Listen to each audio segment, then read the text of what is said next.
तो नमस्कार, रूपा जगताप रेसिपीमध्ये आपल्या सर्वांचं खूप खूप स्वागत। आज आपण साधी सिंपल रेसिपी बनवतोय। हे आपण ही मटकी घेतली आहे 2 वाट्या, इथे टमाटा, कांदा आणि मिरची घेतली। आपण इकडे कढईमध्ये तेल टाकले, त्यामध्ये आपण कढीपत्ता टाकायचा आहे। कढीपत्ता तडला म्हणजे आपण त्यामध्ये 1 वाटी कांदा कापलेला सगळं टाकायचा आहे।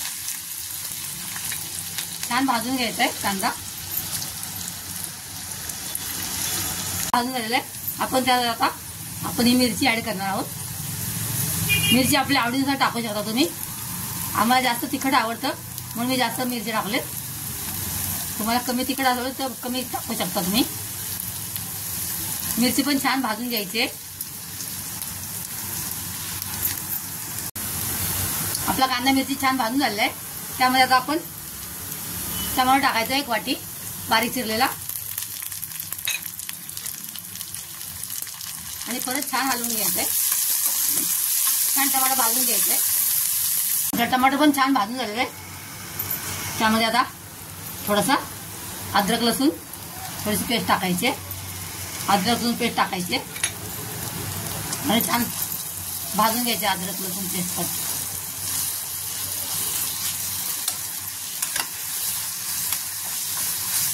थोडीशी हळद टाकणार आहे 1 चमचा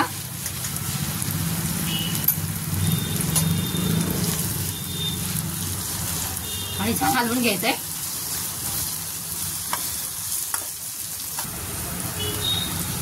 आणि आपण मोड आणलेली मटकी त्यामध्ये आपल्याला ऍड करायची आहे।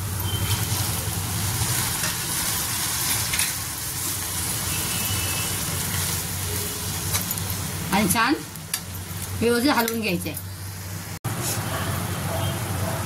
मटकी छान एकजीव करून घेतली आपण। त्यामध्ये आता थोडीशी हळद टाका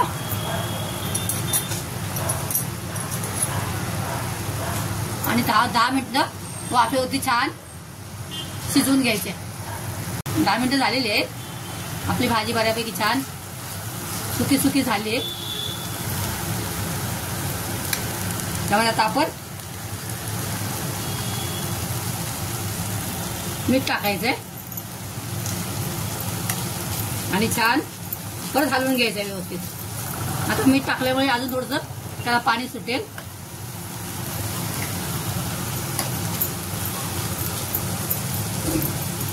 अजून थोडीशी झाकून ठेवूया आपण 5 मिनिटांसाठी। बघा 10 मिनिटं झालेली आहेत। परत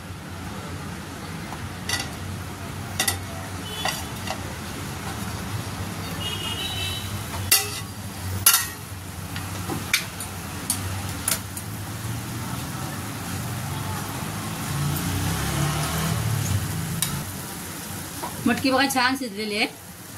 खूप एकदम शिजवायची नाही, जास्त अशी छान गरग एकदम गिजगिज शिजवायची नाही। वाफेवर छान शिजते ती, छान दाताखाली सुंदर लागते खायला। आणि आता शेवटी आपण त्यामध्ये कोथिंबीर टाकायची भरपूर।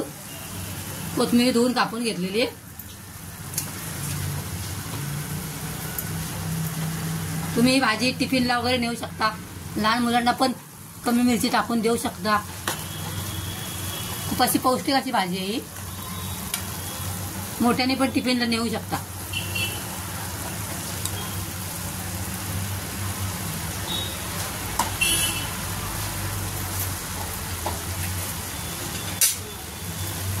मग तुम्हाला ही माझी रेसिपी आवडली असल्यास अशी मिरची घालून केलेली सुकी मटकी, कोणी कोणी त्यामध्ये गुळ पण घालतं। आम्ही सातारा सांगलीचे माणसं तिखट खातो जास्त, त्यामुळे तर तुम्हाला ही माझी रेसिपी आवडली असल्यास लाईक आणि सबस्क्राईब करा। परत भेटूया एका नवीन रेसिपीचं। तोपर्यंत बाय। मस्त खा आणि स्वस्त राहा।